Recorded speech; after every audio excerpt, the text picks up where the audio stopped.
A gente sabe que a discriminação existe. Falar sobre o problema é importante, mas não basta, né? E se existissem estratégias comprovadas para a gente de fato combater isso? Hoje, vamos dar uma olhada em 4 delas, todas baseadas em evidências e estudos que mostram o que realmente funciona. A grande questão é essa: como a gente quebra esse ciclo? Pensa num ambiente onde os preconceitos, às vezes até inconscientes, acabam moldando quem é promovido, quem é contratado. Como é que a gente pode intervir de um jeito que funcione de verdade? As respostas, olha, podem ser surpreendentes. Então vamos para a primeira abordagem, que é a mais direta de todas.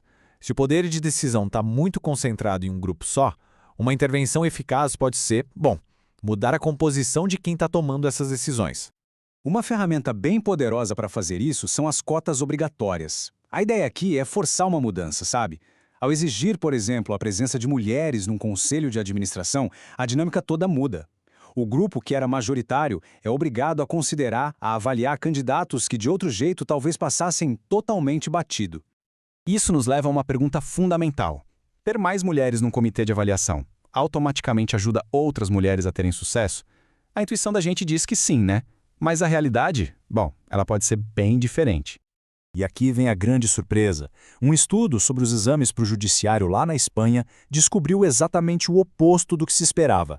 A presença de mais mulheres no comitê de avaliação, na verdade, diminuía as chances de aprovação das candidatas. Pois é. Mas por que isso acontece? A psicologia por trás disso é fascinante. É que, com medo de serem vistas como parciais, as avaliadoras podiam sentir a necessidade de serem ainda mais rigorosas com as candidatas do seu próprio grupo, só para provar sua imparcialidade.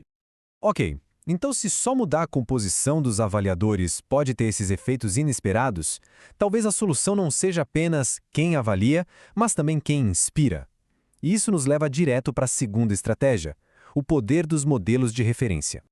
O efeito de um modelo de referência é duplo, que é muito poderoso. De um lado, ele desafia os estereótipos do grupo majoritário. Mas por outro, e talvez isso seja ainda mais importante, ele manda uma mensagem clara para o grupo minoritário. Olha, é possível chegar lá.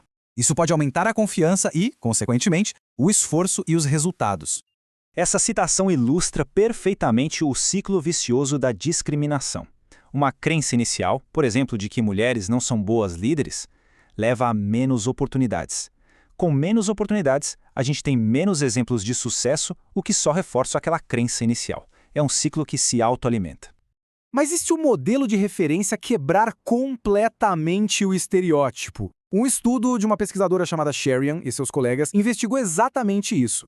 Em vez daquele estereótipo do cientista da computação, nerd, o estudo apresentou um modelo com interesses super diversos. Uma pessoa que joga futebol todo dia, que adora nadar e que acompanha séries de TV populares. A ideia era mostrar que não é preciso se encaixar numa caixinha para ter sucesso na área. O resultado foi poderoso. A exposição a esse modelo não estereotipado aumentou a crença das participantes de que elas poderiam, sim, ter sucesso na área. E o mais interessante é que isso aconteceu independentemente do gênero do modelo. O ponto crucial era quebrar o estereótipo da profissão. Mudar percepções com modelos de referência é eficaz. Mas e se a gente pudesse ir mais fundo e mudar as pessoas através da interação direta? Isso nos leva para a nossa terceira e talvez mais poderosa estratégia, a hipótese do contato. Proposta por Gordon Allport lá em 1954, a ideia é que o contato entre diferentes grupos pode reduzir o preconceito, sim, mas só sob certas condições. Os grupos precisam ter o mesmo status, trabalhar por objetivos em comum, cooperar entre si e ter o apoio de autoridades para garantir um ambiente de igualdade. A teoria é elegante, né? Mas será que funciona na prática? Vamos ver o que as evidências mais recentes nos dizem. E os resultados, olha, são impressionantes. A resposta é um gigantesco sim. Uma meta-análise enorme que juntou os resultados de 515 estudos descobriu que em 94% deles o contato entre grupos diferentes reduziu o preconceito. Isso vale para raça, etnia, orientação sexual e muito mais. Um estudo fascinante analisou a divisão aleatória de colegas de quarto numa faculdade. O resultado? O contato diário e a convivência em pé de igualdade mudaram as visões políticas dos estudantes brancos, tornando-os bem mais favoráveis a políticas de ação afirmativa. Na Índia, um estudo analisou o impacto de uma lei que obrigou escolas de elite a admitirem crianças de baixa renda. A exposição diária em sala de aula tornou as crianças ricas mais altruístas e reduziu o preconceito, a ponto de elas serem mais propensas a escolher os colegas mais pobres para os seus times. E no esporte, o efeito é igualmente poderoso.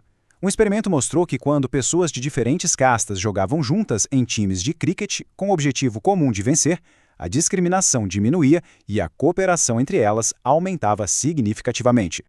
Fica claro que a gente tem um arsenal de ferramentas.